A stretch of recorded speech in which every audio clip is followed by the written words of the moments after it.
우리 지난주에 마지막에 배운 자존감 체조, 제가 이름 한번 줘봤어요. 뭐라 자존감 체조 집에서 하셨어요? 거울 보고 하라고 했는데 한번 제가 다시 한번 따라해 볼까요? 자, 먼저 어떻게 했어요? 손을 머리 위에 올리면서 같이 읽을 거야. 시작. 나는 하나님께서 계획하시고 하나님이 자기 형상대로 창조한 자녀다. 여러분 이거 되게 중요한 거예요. 왜냐하면 여러분들 중에는 어릴 적에 부모로부터 좋은 소리 못 듣고 자란 사람 있어요. 나 너 만나서 고생했다. 야, 네가 왜 태어나가지고 이런 고생인지 모르겠다. 그런 어떻게 보면 우리의 탄생에 대해서 부정적인 피드백을 많이 받고 자라는데 사람이 그런 게 있어요. 저도 우리 아이 여동생 놀릴 때 보니까 내 5식구 중에 4이 그 여동생 하나 가지고 놀리는데 몇 번만 똑같은 말을 반복하면요, 우리 여동생이 그래도 멘탈이 강한데도 못 견디고 울더라고요. 어릴 때부터 너 못났어, 너 같은 게 태어나서 이게 뭐냐, 넌 왜 이렇게 태어났니, 이런 소리를 계속 듣고 자라면 어떻게 돼요? 우리도 모르게 그게 내 마음의 저주가 되는 거예요. 뭐 저주라는 게 특별한 게 아니에요. 그 언어가 내 마음속에 심겨지고 그 심겨진 그 언어 때문에 내 행동과 삶에 영향을 주고 그 삶에 주는 영향과 행동이 내 인생을 불행하거나 불편하게 만들면 그게 저주예요. 무슨 어디 인형 만들어서 찍는 저주가 아니라 그 말 한마디가 내 마음속에 들어와서 그게 계속 내 생각과 내 육신과 내 삶을 지배하면 그게 다 저주라고 볼 수 있습니다. 그런 의미에서 우리는 사실은 저주를 많이 경험한 거죠. 근데 주님께서 뭘 하셨어요? 다른 말씀을 하셨다는 거예요. 너는 하나님께서 계획하시고 하나님이 자기 형상대로 창조한 나의 자녀다. 그러니까 여러분들 저주를 풀려면 어떻게 될까요? 여러분 그 숲속에 잠자는 미녀 동화 보신 분, 그 왜 자기를 안 불러줬다고 앙심 품은 마녀가 그 공주가 태어났을 때 어떻게 해요? 저주를 하잖아요. 물레죠. 물레 찔려서 잠들 거라고, 죽을 거라고 그랬어요. 근데 처음에 옆에 있던 착한 마녀가 어떻게 돼요? 그 저주에 축복을 걸죠. 뭐라고요? 아니다.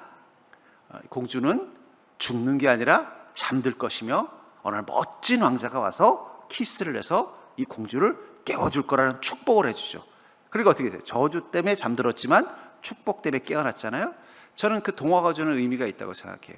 우리는 말과 생각이 우리에게 나쁜 마녀의 저주도 될 수 있지만 좋은 축복도 될 수 있다는 거예요. 그래서 여러분 말은 정말 중요한 거예요. 특별히 들어오는 말, 나가는 말도 중요하지만 내 스스로에게 말하는, 자기에게 말하는 말은, 내가 입술을 열어서 나는 하나님께 계획하시고 하나님이 자기 형상대로 창조한 자녀다라는 말을 내가 입술로 말하는 순간 그 소리는 반사돼서 내 귀로 들어옵니다. 그럼 그 순간 그 말은 내가 한 게 아니라 나에게 영향을 주는 어떤 존재들이 한 거랑 똑같이 느껴지는 거예요. 그럼 그 말을 듣고 뇌는 뭐라고 생각한다고요? 아, 나는 괜찮은 존재였구나. 저주가 풀리는 축복의 마법이 되는 것입니다. 그래서 여러분 머리에 손 얹고 다시 한번 해볼까? 시작. 나는 하나님께서 계획하시고 하나님이 자기 형상대로 창조한 자녀다. 그러니까 저주가 오래 있었으면 축복도 오래 해야 풀리는 겁니다. 여러분, 병도 만성병은 한 번에 안 났어요. 급성은 빨리 났지만 만성은 원래 오래 걸리고요. 그만큼 치료를 해줘야 낫는 거예요. 그러니까 저주도 마찬가지입니다. 축복의 말을 계속 해주는 게 중요해요. 두 번째 축복의 말 어떻게 했어요? 뽀빠이 팔. 마치 아빠의 팔에 매달리는 아이들처럼 하고서 이렇게 말하는 거. 시작. 나는 하나님께서 무조건적인 사랑을 받고 있다. 아이가 아빠의 팔에 매달릴 때 어떤 마음이에요? 우리 아빠가 나를 이렇게 든든하게 지켜주는 무조건적인 사랑, 강한 팔로 하고 있다는 거죠. 그 다음에 세 번째, 가슴을 안아주시 품에 품고 읽어볼까요? 시작. 하나님은 예수 그리스도와 나를 바꾸실 만큼 나를 사랑하고 필요하신다. 하나님이 나를 사랑하신다는 걸 경험하는 겁니다. 자, 네 번째는 어떻게 했어요? 손을 빠지지 않도록 깍지를 끼고 시작. 이 세상의 어떤 것도 나를 하나님의 사랑에서 끊을 수 없다. 여러분 거울 보고 이거 하세요. 아니면 거울에다가 이걸 적어가지고 메모지를 붙여놓으시고 거울을 볼 때마다 한번 반복해 보십시오. 저주는 축복으로 풀리는 거예요. 다시 한번 해볼까요? 준비 시작. 첫 번째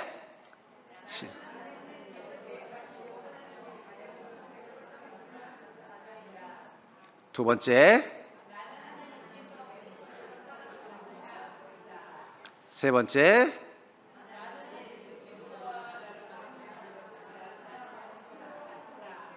네 번째,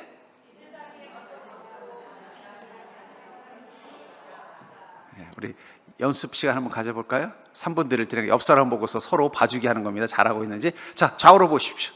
자, 그럼 한번 서로 잘하고 있는지 한번 보면서 서로 말해보면 거기에 대해서 한번 평가를 해봅시다. 해보세요. 부부끼리 하면 더 좋아요. 시작. 네. 제가 스톱할 때까지 한번 해보세요. 네.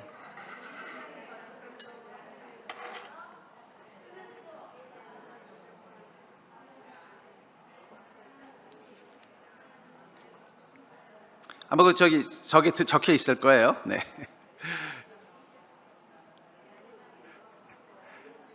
예, 됐습니다. 끝나고 2부는 나중에 따로 하십시오.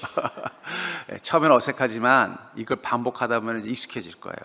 제가 처음 1부 예배 때 인사말로 사랑합니다, 감사합니다, 사랑합니다, 행복하세요라는 거를 처음 시작할 때는 되게 어색해요. 감사합니다, 사랑합니다, 행복하세요는 되게 어색해하는데 요즘은 너무 잘해요. 이게 뭐든지 시작은 어색하지만 익숙해지면요 어떻게 돼요? 당연해지면 편안해집니다. 이것도 여러분들이 한번 좋은 습관으로 만드세요. 아침에 일어나면 거울 보고 딱 이거 한번 3번 정도 반복을 해도 좋고, 힘들 때마다 거울 앞에 설 때마다 이거 반복하다 보면은 어떻게 된다고요? 우리 안에 오랫동안 쌓여 있었던 이 부정적인 자존감에 대한 저주가 풀리는 것입니다. 자, 그러면 이제 오늘은 뭘 할 거냐? 우리는 어떤 존재인가를 성경은 뭐라고 말하느냐? 제가 얘기했죠. 신학은 인간학이다. 왜냐하면 신학 속에서 우리는 뭘 보는 거예요? 하나님을 보는 것도 있지만 하나님이 우리를 어떻게 보시냐가 되게 중요한 거예요. 왜냐하면 그게 되게 중요한 게 뭐냐면 우리를 창조했기 때문입니다. 제가 안 가져왔습니다만 지난번에 제가 필통 가져왔죠. 기억나세요? 그 형광펜 들어있는. 근데 그 필통이 원래 뭘로 만들었다고요? 뭐라고요? 안경집인데 제가 보니까 딱 사이즈도 맞고 또 열기도 너무 좋아서 그거를 제가 필통처럼 씁니다. 그러면 그건 필통인가요? 안경집인가요? 왜 그렇습니까? 그 주인이 그렇게 결정했고 그렇게 쓰기 때문이에요. 이거는 과학적으로 해석할 수 있는 게 아니에요. 여러분, 우리 인간은 어떤 존재인가를 과학적으로 해석하면 결론이 뭐냐? 이거는 안경집이다라는 결론이 나와요. 과학적으로 해서. 왜냐하면 그건 안경집이죠. 구조도 안경집, 모양도 안경집, 그 또 기능도 안경집의 기능을 다 가지고 있는 거예요. 그러니까는 그걸 과학적으로 분석하면 그건 안경집일 뿐이에요. 하지만 우리는 왜 그걸 필통이라고 생각해요? 그걸 쓰는 주인이 그걸 필통처럼 쓰기 때문이라는 거예요. 이건 되게 중요한 것입니다. 그러니까 왜 우리 인간을 과학적으로 이해해서는 우리를 온전히 알 수가 없어요. 그럼 어떻게 우리를 이해하느냐? 우리를 누가 쓰고 누가 만들었어요? 하나님이 만드셨으니까 하나님이 어떻게 쓰느냐가 중요한 거지. 남들이 와서 아이고 그 목사님 그 안경집인데 왜 필통처럼 쓰세요? 그럼 제가 뭐라 그럴까요? 그렇죠, 내가 잘못 알아서 그랬습니다가 아니라는 거예요. 왜냐하면 알고 있지만 나는 이거를 필통으로 쓰고 싶어서 쓰는 거예요. 마찬가지라는 것입니다. 우리는 어떤 존재인가를 자꾸 사람들과 세상과 어떤 과학적인 판단에서 보려고 하면요 우리를 완전히 알 수 없어요. 왜냐하면 우리는 그냥 존재하는 게 아니라 실존적인 존재. 실존적이라는 것은 실학적으로 치면은 신과 우리의 관계 속에서 이해되는 존재라는 거예요. 그 말은 뭐예요? 신이 우리를 필통으로 쓰면 우리는 필통이 되는 거고, 신이 우리를 화분으로 쓰면 우리는 화분이 되는 거예요. 바울 목사님도 그 얘기했잖아요. 어떤 사람은 귀한 그릇, 어떤 사람은 천한 것으로 쓰이지만 주님께서는 어떤 그릇을 쓴다고요? 은그릇, 금그릇이 아니라 깨끗한 그릇을 사용하신다. 주인인 토기장이가 너를 어떤 그릇으로 만들든 그건 주인 마음 아니냐. 이거 사실은 바울 목사님이 가지고 있는 인간이에요. 그리고 그것이 바로 성경적인 인간이입니다. 그러니까 우리가 어떤 인간인가를 성경을 통해 이해해야만 진짜 우리를 잘 아는 거지, 세상적인 관점에서 보는 거는 마치 안경집이라고 고집을 부리는 거랑 똑같아요. 틀린 말은 아닐 수 있어요. 하지만 중요한 건 제 손에 있는 그 안경집은 안경집으로 쓰지 않는다는 거예요. 필통으로 쓰일 뿐이라는 거예요. 그 기능이 어떻든 디자인이 어떻든 그건 필통입니다. 그리고 저는 그걸 너무 만족해요. 필통 살 돈이 없어서 쓰는 게 아니라 그 안경집이 필통으로 딱 맞다고 생각하기 때문에 쓰는 것입니다. 그게 바로 우리 인간이라는 거죠. 한번 읽어볼까? 시작.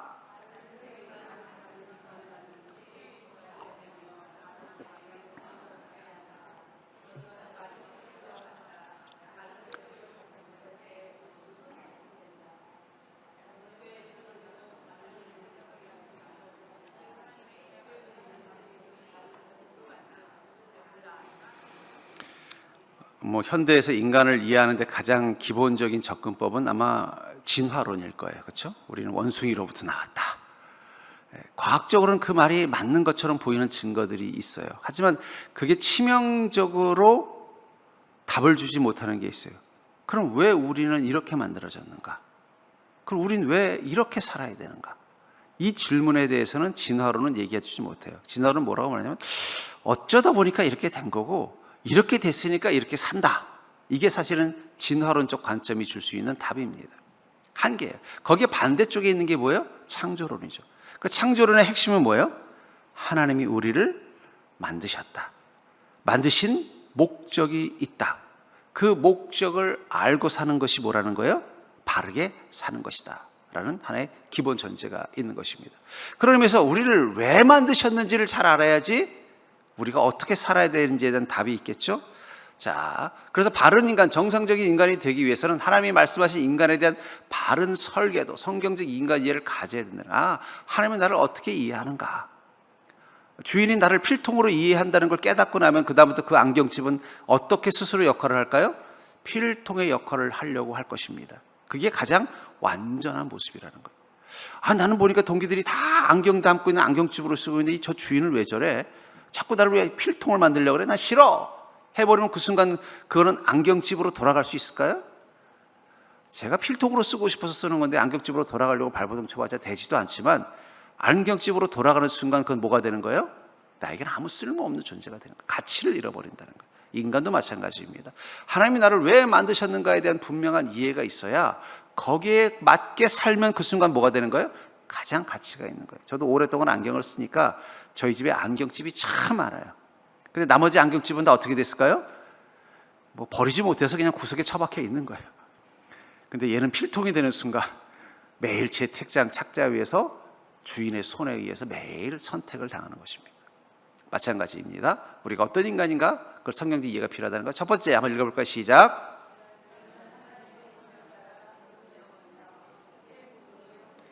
자, 우리는 피조물이지만 무엇을 따라 창조되었다고요?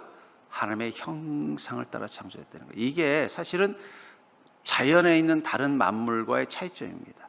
물론 디자인에는 디자이너의 가치와 취향이 반영되게 되어 있어요.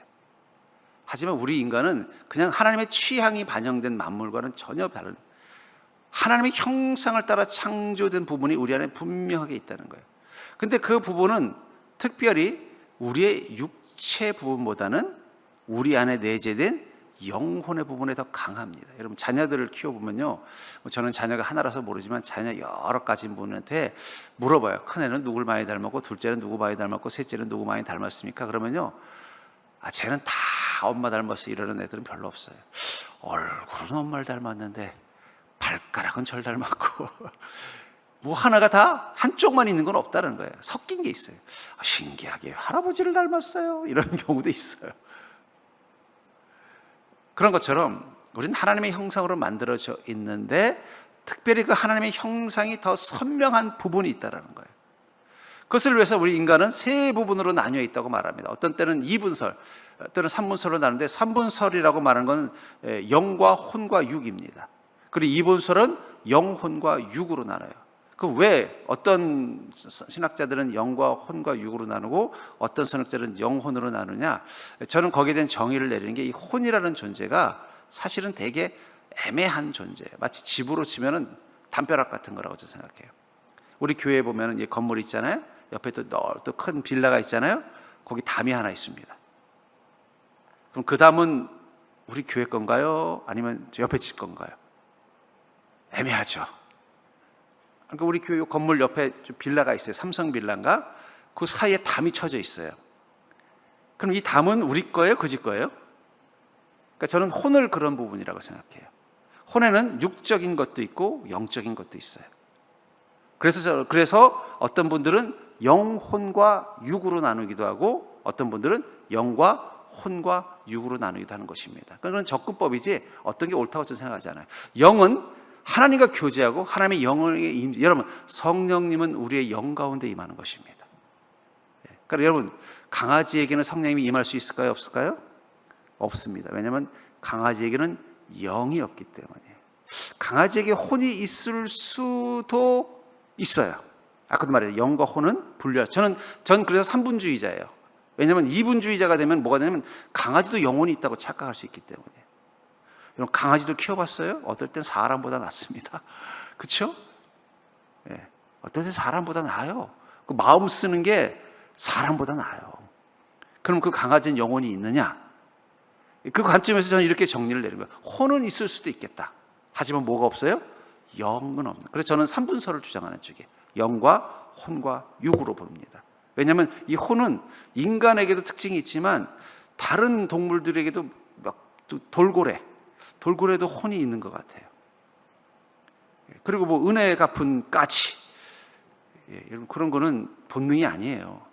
뭔가 혼이 있을 것 같은 추측이 되는 거잖아요.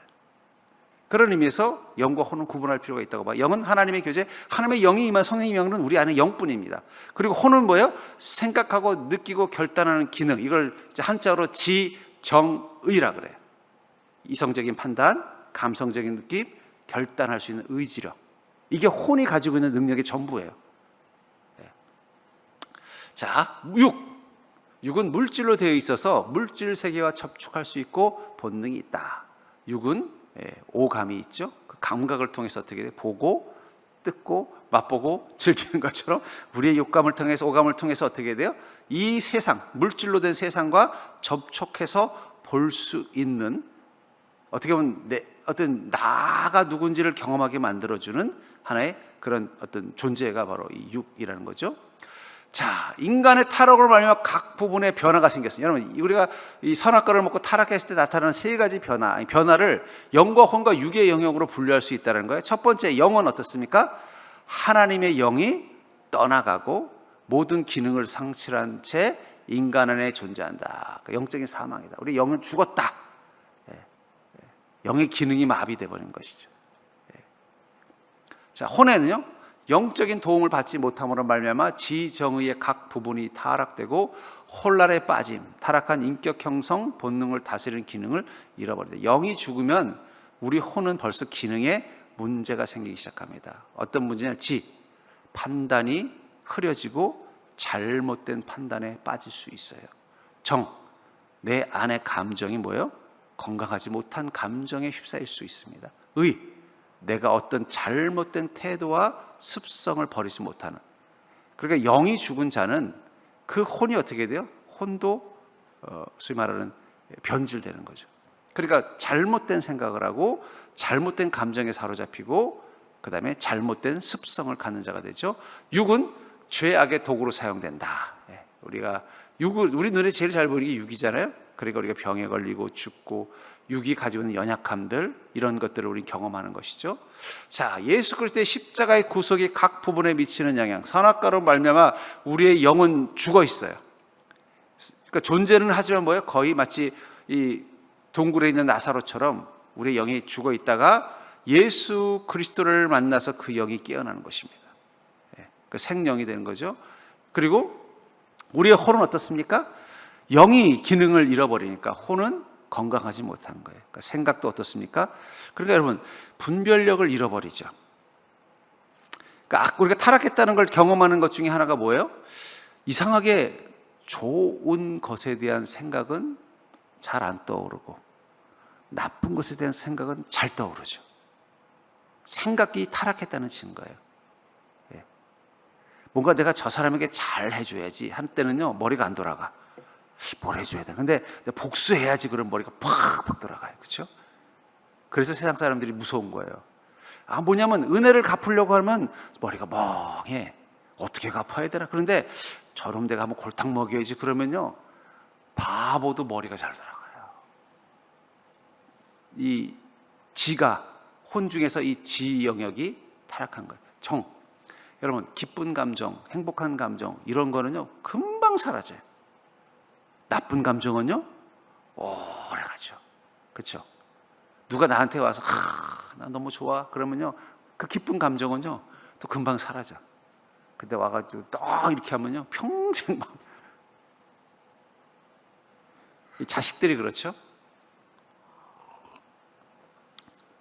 부모가 그 마음을 기쁘게 했던 거는 벌써 다 예전에 잊어버렸어요. 그리고 부모님이 나한테 섭섭하게 한 거, 또 억울하게 한 거, 이런 것들은요 계속 남아있어요. 저도 그랬던 것 같아요. 제 아버님이 좀 엄하셨어요. 어릴 때 저도 혼도 많이 나고 매도 많이 맞았어요. 그래서 늘 아버지하고 좋은 기억이 없어요. 그냥 아버지니까 내가 사랑하고 아버지니까 도리를 다한다지, 나는 우리 아버지랑 너무 행복했어, 이런 생각이 별로 없었어요. 근데 아버지가 딱 돌아가시고 나니까 그 기억이 살아나는 거예요. 내가 살아있을 때 이 기억이 났으면 아버지한테 더 잘했을 텐데, 살아계실 때는 그 생각이 안 나는 거예요. 아버지가 저랑 함께 저 강화도에 가서 바닷가에서 놀아준 거, 또 겨울철에 저 계곡가에 가가지고 해머 들고 가서 그 바위 쳐가지고 고기 잡아가지고 같이 매운, 이런 좋은 기억들은 하나도 안 나더라고요. 그리고 그냥 아버지한테 혼났던 거, 아버지가 날 실망시켰던 것들만 제 머릿속에 있으니까, 아버지가 옆에 있으면 어떻게 돼요? 불편한 거예요. 그러니까 명절 때 가도 아버지하고는 어색해. 근데 아버님이 딱 돌아가시고 장례를 치르고 났더니, 맞아, 그때 아빠랑 나랑 이거 했어요. 그때서야 막 그 좋은 감정들이 확 올라오더라고요. 인간은 타락한 존재예요. 그러니까 여러분들 옆 사람 한번 보십시오. 저 사람 날 너무 힘들게 한 것만 보이세요? 그럼 우리가 타락해서 그런 거예요. 잘해준 거 많을 거예요. 근데 인간은 그건 금방 어떻게 돼요? 잊어버려요. 그게 바로 영이 죽었기 때문에 일어나는 현상 중에. 그러니까 감사하라는 얘기는 뭐예요? 기억을 잃지 말라는 얘기. 없는 걸 하라는 게 아니에요. 기억해내면 분명히 다 보일 거라는 거예요. 근데 영이 죽으면 혼에 그 영향이 됩니다. 그 감정들, 의지. 여러분, 좋은 습관은 되게 안 돼요, 그렇죠? 근데 나쁜 습관은 왜 이렇게 금방 배우는지 모르겠어요. 이상하죠? 좋은 습관은 정말 힘들어. 믿음대로 사는 습관이 좋은 건데 이게 잘 안 돼요, 그렇죠? 그리고 습관처럼 만들었다고 생각했다가도 또 한 번 놓으면 어떻게 돼요? 다시 나쁜 습관이 돼요. 근데 나쁜 습관은요, 나 금연할 거야 하면서 막 10년, 20년 담배 피다가 딱 끊어서 한 1년, 2년 끊었어도 또 갑자기 피면 또 금방 또 담배를 피게 된대요. 그러니까 인간의 의지도 타락하는 것입니다. 이게 타락의 증거라는 거예요. 생각도, 부정적인 생각은 오래 머릿속에 남고 좋은 생각은 빨리 사라지고, 감정도, 좋은 감정들은 금방 사라지고 나쁜 감정은 오래 남아있고, 또 습관, 태도도 좋은 태도와 습관은 조금만 삐끗하면 사라져버리고, 나쁜 습관과 태도는 또 금방 돌아오는 걸 통해서 우리 영과 혼과 우리 혼이 어떻게 되는 거예요? 타락한 증거라는 거예요. 그리고 이제 육은 뭐 따로 말할 필요가 없죠. 우리 육은요, 죄를 좋아합니다, 여러분들. 여러분, 막장 드라마가 왜 재밌어요? 육이 그런 걸 좋아해요. 음식도 어떻습니까? 몸에 좋은 음식은 맛이 없고 몸에 안 좋은 음식이 땡기죠. 우리 육도 망가진 거예요. 육도 건강을 위한 움직임은 되게 귀찮아하고, 자꾸 병이 쌓일 수 있는 행동들은 육이 좋아하죠. 그러니까 여기 여러분, 육을 따라서 살면요 다 망가지게 돼 있어요. 그걸 다스려야 돼요. 근데 문제는 그 육을 다스려야 되는 혼도 문제가 있으니까 안 다스려지는 거예요. 그럼 어떻게 돼요? 영이 살아나야 혼과 육도 회복될 수 있는 것입니다. 자, 예수 그리스도의 십자가의 구속이 각 부분에 미치는 영향을 한번 볼까요? 영 한번 읽어볼까요?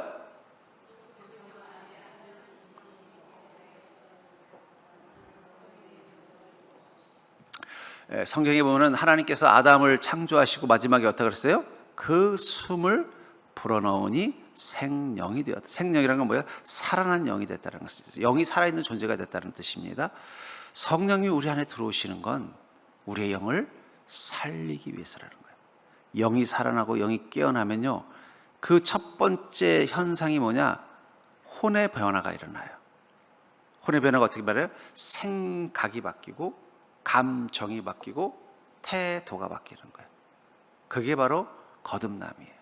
그게 바로 믿음으로 사는 자의 모습이라는 거예요. 자, 혼 읽어볼까요? 시작.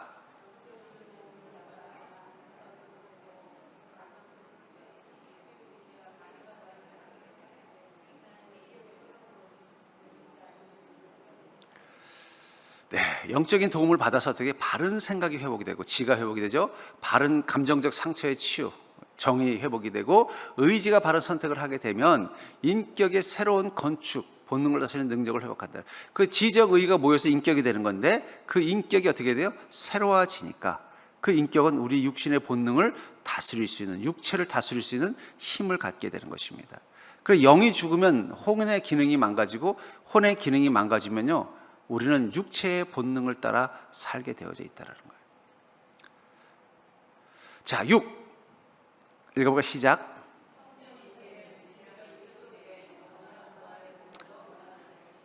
왜 주님께서는 우리 육신까지 부활케 하신다고 했을까요? 그게 바로 완전한 구원이기 때문이라는 거예요.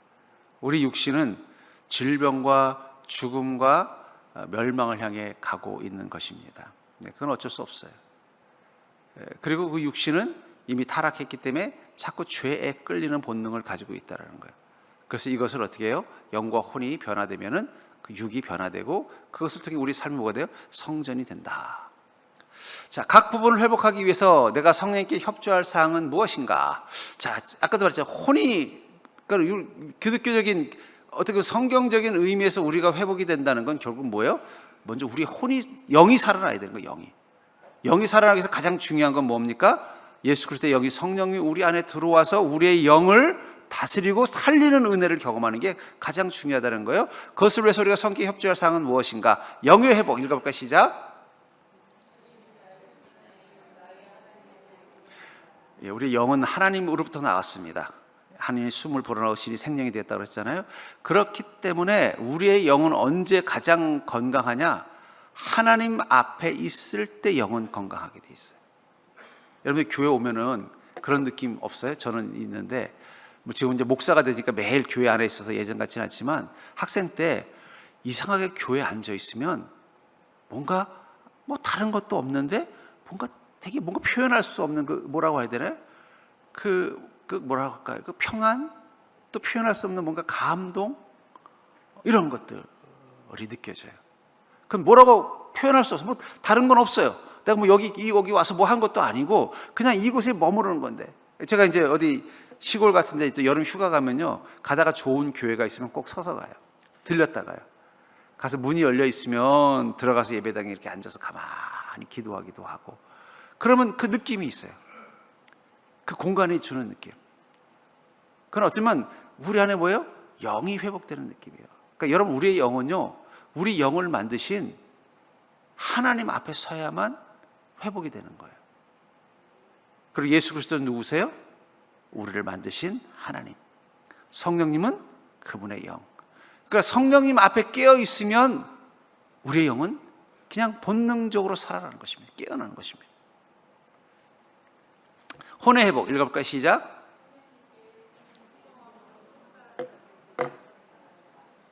성령님은 우리의 영만 회복시키길 원하는 게 아니라 혼과 육을 회복시키길 원하십니다. 그래서 영을 회복시킨 다음에 두 번째로 하는 게 뭐냐? 그 살아난 영이 자신의 혼을 건강하게 다스리도록 도와주세요. 그게 바로 성령께 순종하는 삶, 속사람이 변화되는 것입니다. 그러면 어떤 일이 일어나요? 생각의 변화가 일어나고, 감정의 변화가 일어나고, 의지의 변화가 일어나요. 생각의 변화. 이제는 주님 진리가 무엇인지가 선명하게 보여요.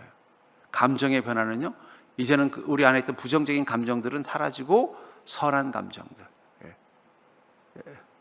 성령의 9가지 열매가 뭐예요? 사랑과 희락과 화평과 온유와 자비와 양성과 충성과 절제라는 그것들은 어떻게 보면 감정과 의지와 사랑, 의지, 혼의 변화를 열매죠. 그러니까 성령의 열매는 우리 혼의 변화가 일어나는 거예요. 그 혼의 변화가 일어나면 자연스럽게 어떻게 돼요? 우리 육신이 변하는 것입니다. 육신이 이제는 혼에게 순종하게 되면 어떻게 돼요? 바른 생활, 바른 태도를 지속적으로 선택하는 거예요. 그래서 요즘은 성공학, 인간의 정신을 개조하고 삶을 바꾸는 성공학에서도 끊임없이 강조하는 게 뭐냐? 혼의 변화를 얘기하는 거예요. 그래서 뭐라 그래요? 긍정을 말하라. 한동안 이 긍정의 힘이라는 조엘 오스틴 목사님이 쓴 책이 아마 베스트셀러가 된 적이 있죠. 저도 그 책도 보고 또 그 책이 만든 교재도 해봤어요. 근데 약간 보면은 약간 기독교적이지 않은 것 같지만 기독교적인 부분이 뭐예요? 혼의 변화가 우리 삶의 변화의 중요한 요소고 그 근원에 뭐가 있는 거예요? 영의 변화가 있다는 거예요. 그러니까 여러분, 우리 혼이 변화됐을 때 나타나는 특징들, 첫째는 뭘까요? 우리의 생각이 분별력이 생겨요. 무엇이 진리이고 거짓인지 분별할 수 있어야 그 분별력을 가지고 우리가 선택할 수 있는 것입니다. 두 번째로는요, 마음의 정서적인 평안과 안정이 임합니다. 불안하고 외롭고 두렵고 분노하던 감정들이 사라지고 뭐가 생겨요? 평안이 생기는 거예요. 그리고 믿음, 소망, 사랑이라는 그 마음이 그 마음속에 가득하게 되는 거예요. 의지 면에서는요, 선한 것을 할 때는 힘이 나고 악한 것을 할 때는 힘이 들어요. 여러분, 세상 사람들은요, 악한 것을 할 때는 힘이 나고 선한 것을 하는 것은 힘들어합니다. 결국은 범죄자라는 게 어떤 사람들이냐, 나쁜 일 할 때는 힘이 나요. 착한 일 할 때는 힘이 안 생겨. 그러니까 어떻게 돼요? 그 육신의 본능을 따라서 자꾸 범죄를 저지르는 거예요. 그런데 우리는 어떻습니까? 선한 일을 하면 신이 나. 근데 내가 나쁜 일을 했다고 생각하면요, 막 괴롭고 재미가 없어. 그럼 뭐가 되는 거예요? 우리 혼이 회복이 되는 거예요. 자, 육의 회복은 결국 그 혼이 회복이 돼서 생각이 달라지고 감정이 달라지고 태도가 달라지면 우리 육신은 어떻게 돼요? 거기에 맞게 사는 몸이 되는 것입니다. 자, 인간은 하나님으로 채워져야 하는 속사람을 가진 존재다. 그래서 주님 뭐라고 했어요? 네가 내 안에, 내가 너희 안에 거하며. 예. 결국은 뭐예요? 성령, 우리가 하나님 안에, 하나님이 우리 안에 거하는 이 하나님으로 채워지는 것을 경험하는 거예요. 나는 포도나무요, 너희는 가지니 너희가 내 안에 거하면 무엇이든 얻으리라. 주님이 우리 안에 충만. 그러니까 여러분, 우리가 어떻게 우리 인생을 바꾸느냐를 성경은 딱 한마디로 말합니다. 뭐라고 말하는 거예요? 성령님이 그 안에 가득하게 하십시오.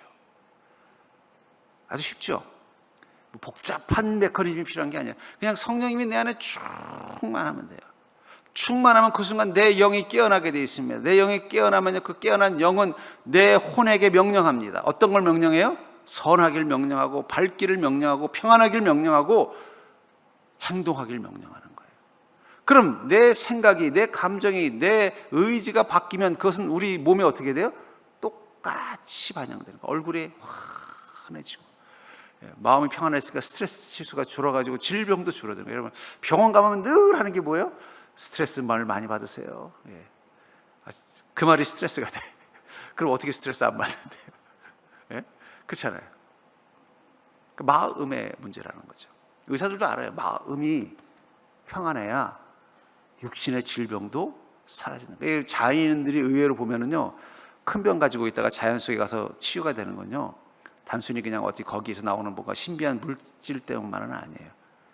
사람 안 보고 살면 편안해지니까 치료가 되는 거예요.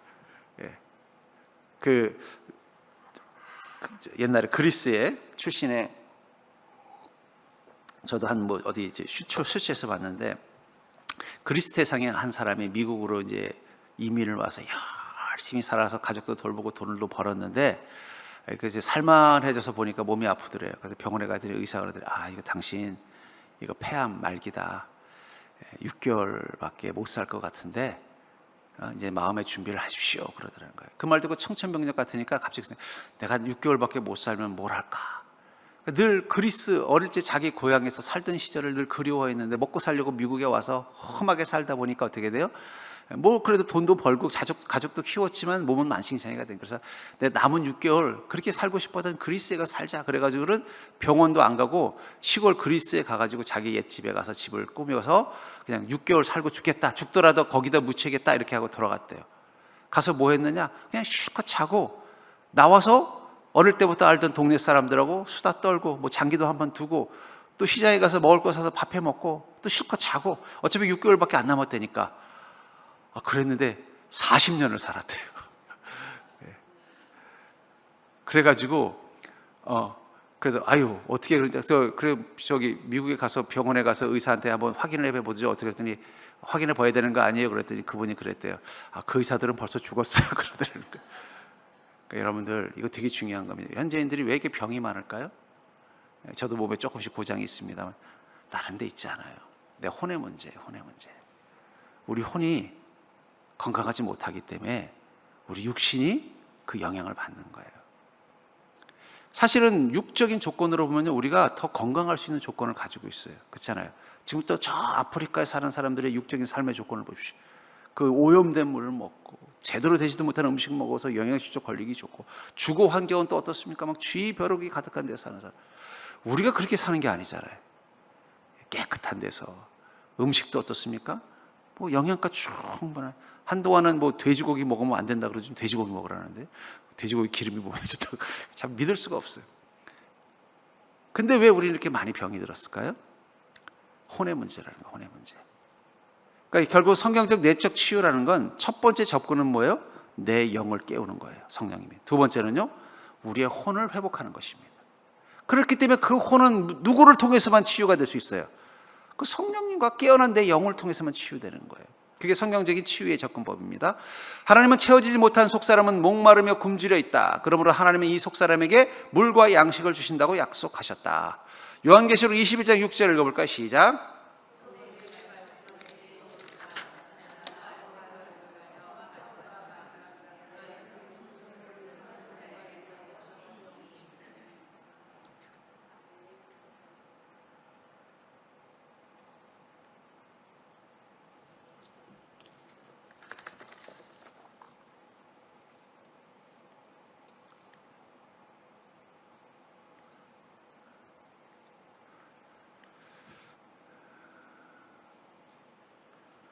제가 거꾸로 들었구나.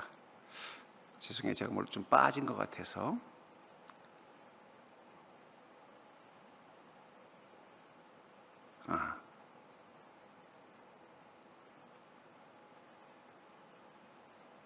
예.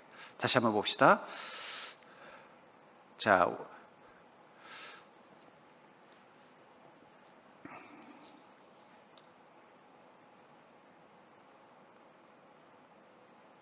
네. 각 부분을 회복하기 위해서 내가 성령님께 협조할 사항이 무엇인가? 첫 번째, 영의 회복. 예. 주님을 나의 구주, 나의 하나님을 영접해야 된다는 거예요. 그게 바로 우리 영의 회복. 우리의 영은요, 다른 거 없습니다. 우리의 영의 근원이요 주인이신 하나님. 그 성령님이 가까이만 있으면 자동적으로 우리 영은 살아나게 돼 있어요. 그게 중요한 거예요. 왜 우리가 날마다 성령님과 동행하는 삶을 살려고 하느냐? 그래야 우리 영은 살아있기 때문이에요. 성령님이 떠나면 영은 죽습니다. 거기다가 악한 영이 들어오면 어떻게 돼요? 완전히 망가지는 거예요. 그러니까 그냥 우리 영은요, 사는 방법이 딱 하나예요. 성령님이 가까이 있는 거예요. 너희가 내 안에, 내가 너희 안에 거하면 나는 포도나무요, 너희는 가지니. 그 말은 뭐예요? 우리 영을 포커스를 두고 하신 말씀이에요. 우리가 성령님, 우리 영이 성령님 안에, 또 성령님이 우리 안에, 영 안에 계시면 그게 결국은 영은 유일한 치료 방법입니다. 그게 바로 성령 충만함의 이유라는 거예요. 혼의 회복은요, 성령께 순종함으로 속사람을 재건축해나가는 거예요. 우리의 효는 결국 성령께서 우리 안에 명령하시는 그 음성을 따라 순종하는 것입니다. 말씀의 순종, 또 그 음성 앞에 순종. 그게 우리 혼의 회복되는 방법이에요. 육은요, 바른 생활 습관을 지속적으로 선택하는 것. 그래서 저는 이걸 이렇게 해요. 영의 순종 회복은 영접, 혼의 회복은 순종, 육의 회복은 태도. 거룩한 태도를 가지십시오. 요즘은 이 습관에 대해서 강조하잖아요. 저도 옛날에 성공하는 사람들의 7가지 습관이라는 책이 있습니다. 책이 성공하는 사람들을 위한 7가지 습관, 성공하는 가족들을 위한 7가지 습관, 성공하는 청소년들을 위한 7가지 습관, 뭐 이런 책들을 다 읽었습니다만, 거기서 계속 강조하는 게 뭐냐? 태도를 바꾸라는 거예요. 태도. 습관이 사람을 바꾼다는 거예요. 좋은 습관을 가지면 그것은 우리 삶을 변화시킵니다. 나쁜 습관은 우리 인생을 망치는 거예요. 그래서 주님이 말씀하신 3가지 죄가 있어요. 우리 이 땅의 인간의 죄를 신학적으로는 3가지로 구분합니다. 첫 번째가 교만, 두 번째가 기만, 세 번째가 태만이에요. 교만이라는 건 뭐예요? 하나님과 같이 높아지고자 하는 것, 다른 사람들을 낮게 보고 세상을 험하게 지배하고 다스리려는 욕망을 갖는 것. 기만은요, 속이는 것, 거짓말하는 것, 이런 것들이 기만. 태만, 게으름도 죄예요. 특별히 어떤 게으름이요? 선을 행하고 선한 자리에 서려는 노력을 멈추는 것도 죄라고 그래요. 3대 죄악이에요. 교만, 기만, 태만. 물론 태만과 기만은 교만으로부터 나왔다. 이 신학자들이 보는 죄에 대한 어떤 구성도입니다. 거기서 우리가 놓치기 쉬운 게 뭐냐? 교만은 죄라는 걸 알아요. 특별히 그리스도인들은 교만하면 안 된다는 걸 알아요. 기만도 죄인 걸 알아요. 남을 속이고 속여서 빼앗고 그런 것은 다 죄라는 걸 알아요. 위선적인 것도 죄라는 걸 알아요. 태만이 죄라는 생각을 안 하는데 성경은 태만도 죄라고 말합니다. 게으름이라는 거. 악하고 게으른 종아. 그 태만에 대해서 이야기한다는 거예요. 근데 그 태만은 뭘 말하는 거예요? 육의 태도를 말하는 거예요. 육의 태도. 그러니까 여러분들 육을 회복하려면요 태만의 죄에서 벗어나야 돼요. 여러분 그리스도인은 부지런해야 됩니다. 근데 무엇에 부지런해야 돼요? 선한 삶에 부지런해야 되는 거예요. 그게 육을 살리는 것입니다. 바른 습관, 그러니까 소위 말하는 성령께서 우리 안에 주신 마음과 감동을 따라서 우리 혼이 회복이 되어서 우리의 생각이 진리를 알게 되고 우리의 감정이 주님의 마음이 되어서 평안과 감사와 소망과 사랑이 넘치게 되고 우리의 의지가 주님의 선하심과 뜻을 순종하고자 하는 열망을 갖게 됐을 때 우리 육에서는 어떤 일이 나요? 바른 삶의 태도들이 많아지는 거예요. 그게 뭘 만드는 거? 육의 회복을 만드는 것입니다. 자, 인간은 하나님으로 채워져야 하는 속사람을 가진 존재다. 결국은 성경에서 강조하는 건 뭐예요? 너 안에 성령님이 계신가? 이게 제일 중요한 것입니다. 그 성령님이 함께 계시면 그때부터 우리는 온전한 사람으로 나아갈 수 있는 출발이 되는 것입니다. 자, 읽어볼까요? 시작.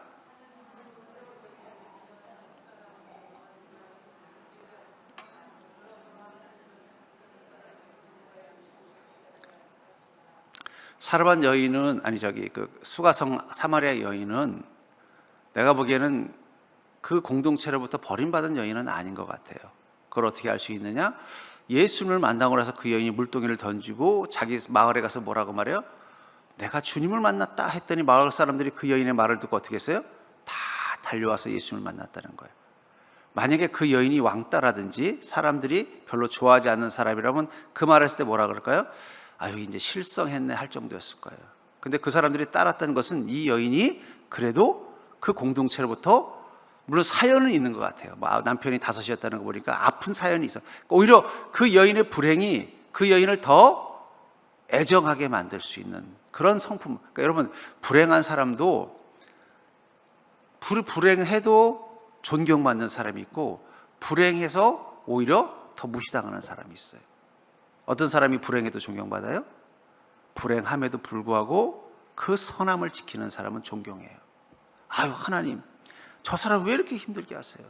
저렇게 법 없이도 살 사람 그거 너무 하시는 거 아니에요? 그러면 그 사람에 대해서 어떻게 돼요? 공동체에서 애정을 가져요. 근데 선하지 않은 사람, 그래서 그 불행 때문에 더 악에 바친 사람들은요 사람들이 피해요. 그러니까 이 사마리아 여인은 그런 여인은 아닌 것 같아요. 선한 여인이었어요. 하지만 불행한 여인이에요. 그래서 그 여인의 깊은 목마름을 가지고 어디로 와요? 야곱의 우물가에 와서 예수님 만날 때 주님 뭐라고 말했어요? 내가 주는 물을 마시는 자마다 영원히 목마르지 않을 것이다. 주님 그 물을 주어 나로 이 물을 기르러 오지 않게 하여 주옵소서. 그 여인의 목마름을 나눈 것입니다. 그리고 예수님이 바로 그 자신의 목마름을 채울 수 있는 하나님이라는 사실을 깨닫고 났더니 어떻게 돼요?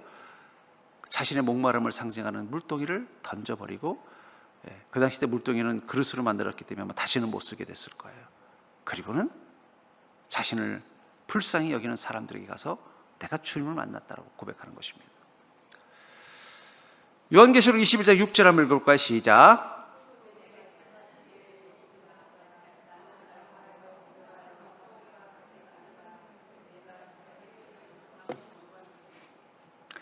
그러니까 사실은 제가 우리 그리스도인들을 보면요, 이 수가성 여인 같은 사람들이 많아요. 사실은 여러분들의 그 목마름은 예수님이 아니면 채울 수 없는데 자꾸 예수님은 만나지 않고 그 빈 항아리를 두고 엉뚱한 데 가서 헤매는 거예요. 좀 저 사람들이 날 좀 더 사랑해 줬으면 좋겠다. 좀 내게 좀 이런 것들이 이루어졌으면 좋겠다. 근데 사실은 그게 이루어져도 목말라요.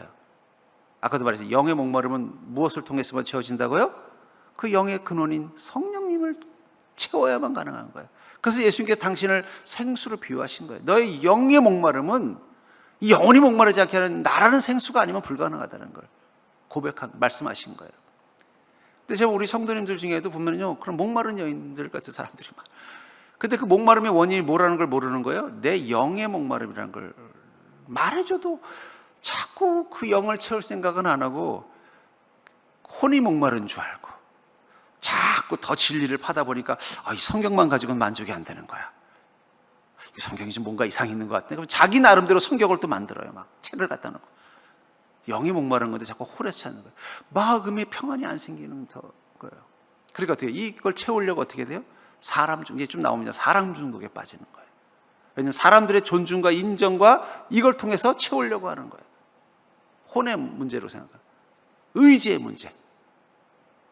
근데 사실은 영의 목마름이 많아요. 제가 여러분들도 보니까 영이 목마른 분들이 꽤 계셔. 근데 그 목마름은 예수님 밖에는 채울 수 없는 거예요. 그럼 누구한테 가야 되겠어요? 물동이를 앓고 예수님 만나러 가야 돼요. 그러니까 교회 와서 예수님 만나셔야 돼요. 일주일 동안 서로 보고 싶어서 반가워하는 마음은 감사하지만 그게 예수님 반가워하는 것보다 더 반가우면 안 돼요. 예수님을 반가워하는 마음이 더 필요해요. 그거 하려고 야곱의 우물가 같은 교회 온 거지. 사람들과 함께 그 마음을 채우려고 했으면 뭐하러 야곱의 우물가 와요. 그냥 수가성에 있는 동네 우물터에 가서 아줌마들하고 수다 떨면 더 잘 될 텐데. 그런 거라는 것입니다. 요한복음 7장 37절 읽어볼까요? 시작.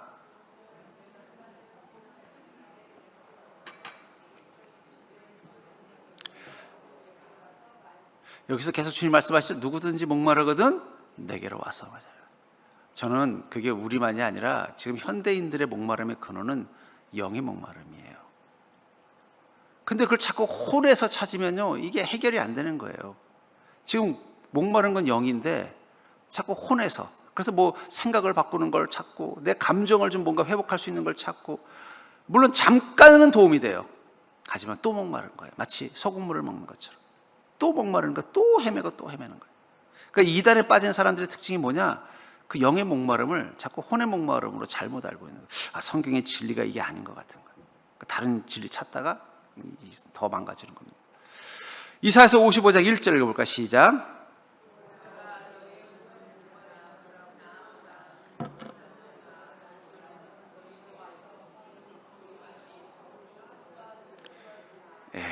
주님은 끊임없이 뭐를 말하고 하면 목마른 자들아 와라. 내게서 와서 이 목마름을 채우라는 거죠. 요한계시록 22장 17절 읽어볼까요?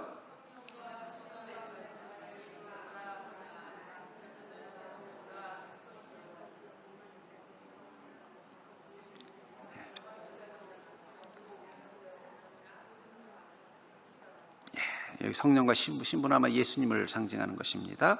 뭐라고 말해요? 오라, 목마른 자도 올 것이다. 값없이 생명수를 받으라. 주님은 우리의 영의 목마름을 채우기 위해서 우리를 부르시는 것입니다. 그러니까 여러분들이 영의 목마름을 채울 수 있는 믿음을 가지고 있으면 여러분들 삶의 질을 바꿀 수 있는 것입니다. 근데 문제가 뭐냐? 읽어볼까? 시작.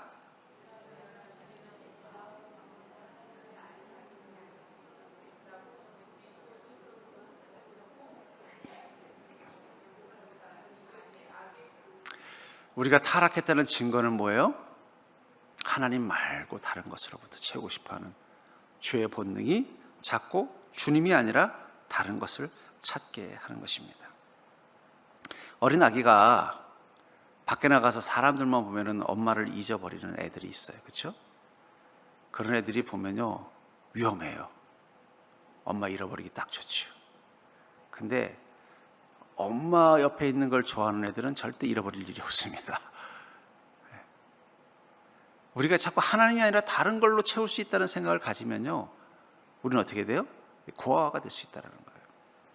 그게 악의 근원이라는 거죠. 그러니까 여러분들, 우리 안에 이런 본능이 있다는 걸 기억하셔야 돼요. 그러니까 여보세요, 이 가나안 땅에 온 이스라엘 민족들, 하나님이 어떻게 그들을 이 가나안 땅까지 인도하셨어요? 애굽에서 그 절망 가운데 있던 하나님의 백성들을 광야로 데리고 나와서 거기서 하나님을 알게 하고 하나님을 만나게 하고 하나님과 함께하는 삶을 가르쳐 주셨어요. 그리고 40년간 그 훈련을 받고서 가나안 땅에 들어왔어요. 그래서 뭐라고 말씀하셨어요? 나 이외에 다른 신을 두지 말아라 했는데도 오자마자 어떻게 돼요? 또 이 우상들을 받아들여요. 그게 우리가 타락한 증거입니다. 하나님 말고 뭔가 다른 신박한 게 있다는 자꾸 내 안에 그 속삭임에 자꾸 마음이 끌리는 거예요. 여러분, 복음은 재미없습니다. 복음은 맛도 없습니다. 복음은 매력도 없어요. 왜냐하면 복음은 십자가이고, 복음은 고난을 감당하고, 복음은 자기 십자가를 지는 것들이에요. 그러다 보니까 어떻게 돼요? 자꾸 그 외의 것을 찾는 거예요. 저는 피노키오가 되게 성경지로 생각해요. 피노키오가 그 제페토 할아버지 말은 죽어라고 안 들으면서 그 너구리 뭐 이런 것들 말은 어쩜 그렇게 잘 들어요. 그래서 결과가 어떻게 됐어요? 당나귀도 됐다가 또 고래 뱃속에도 들어갔다가. 제페토 할아버지 말만 들었으면 절대 그렇게 살 존재가 아닌데 이상하게 할아버지 말은 안 들리고 딴 것의 말만 들리는 거예요. 근데 제가 보니까 가족 구성원 중에서도 그런 사람이 있어요. 가족들의 말은 안 듣고 외부 사람들의 말은 너무 잘 듣는 사람이 있어요. 그런 분들이 고생을 많이 해요. 예레미야서 2장 13절 읽어볼까요? 시작.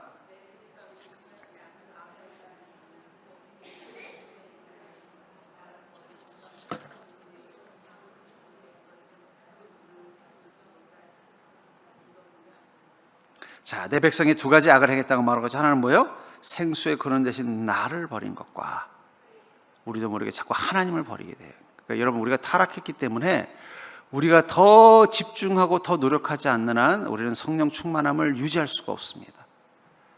왜 난 이러지? 우리가 죄인이기 때문에 그런 현상이 나타나는 거예요.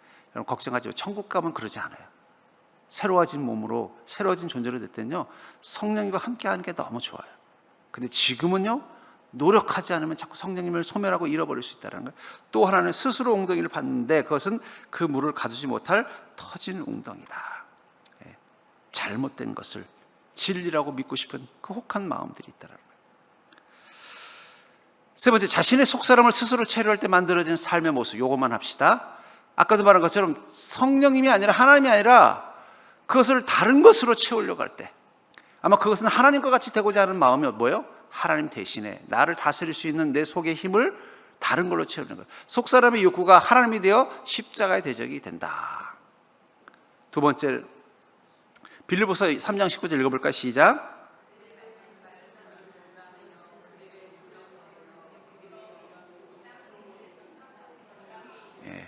그러니까 우리가 자꾸 죄에 빠지는 건 우리가 타락한 증거일 것입니다. 선함보다, 주님과 가까이 하는 것보다는 주님을 멀리하고 다른 것을 섬기려는 마음들이 내 마음속에 있는 것은 본능이라는 거죠. 두 번째, 하나님 대신 사람이나 다른 것에 병적 집착과 의존성을 갖게 된다. 왜 이스라엘 민족들이 우상을 만들었을까요? 하나님을 가까이 하고 싶지 않으니까 다른 것으로 그 자리를 채우고 싶어 하는 거예요. 왜 현대 사람들의 마음속에 이 우상의 죄가 가득하냐? 하나님을 가까이 하지 않으면요, 자연스럽게 어떻게 돼요? 여러분 요즘 뭐 무종교인들이 많아졌다 그러잖아요. 근데 이상한 건 무종교인들이 많아지자 무속이 폭발적으로 성장하고 있어요. 그게 뭘 말할까요? 나는 종교가 없습니다 해놓고 뭘 하는 거예요? 가서 점 보고 있는 거예요. 그게 인간입니다. 아니, 난 종교 없다 그랬으면은 그 점쟁이 말도 듣지 말고 귀신 말도 듣지 말아야 되는데, 나는 하나님 안 믿습니다 이래 놓고 어디 가는 거예요? 점 보러 가는 거예요. 왜냐면 우리는 피조물이기 때문에 그 신적인 존재가 있어야만 되는 거예요. 그럼 하나님 대신 뭐예요? 다른 걸로, 혹은 사람을 우상화하는 것으로 하게 된다는 거죠. 건강한 상호 의존과 병적인 사람 의존성은 다르다. 이거는 이제 오늘 안 하고 다음 주에 할 건데, 그 페이지 5페이지를 한번 보세요. 여기 묵상과 적용이라는 부분에서, 그 다음 주에 다루겠습니다만은, 병적인 사람 의존성을 가진 인간관계의 모습을 한 7가지, 8가지 있을 거예요. 한번 집에 가셔서 이거를 한번 천천히 읽어보세요. 읽어보시면서 내 안에 이런 부분들이 있다, 이렇게 했으면 좋겠어요. 1점부터 5점 치는 거예요. 1점은 뭐냐? 전혀 아니다. 2점은 아니다. 3점은 그런 것도 같다. 4점은 그렇다. 5점은 진짜 그렇다. 이해됐죠? 1점은 뭐라고요? 전혀 아니다. 2점은 아니다. 3점은 그런 것도 같다. 4점은 그렇다. 5점은요? 진짜 그렇다. 해서 한번 스스로에게 점수를 한번 매겨봅시다. 그래서 이거는 숙제, 집에 가서 이걸 읽어보면서 나는 정말 병적인 사람 의존성, 사실은 우리가 다 인간 중독에 빠져 있어요. 사람 의존성이 있지 않는가 한번 봐라 하는 거죠. 그래서 그거는 한번 하시고 다음 주에 제가 다음 주에 다루도록 하겠습니다. 자,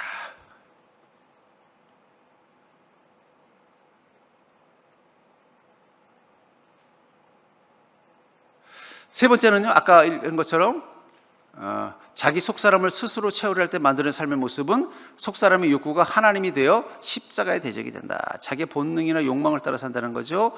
그 다음에 하나님 대신 사람이나 다른 것에 병적 집착과 의존성을 갖게 된다.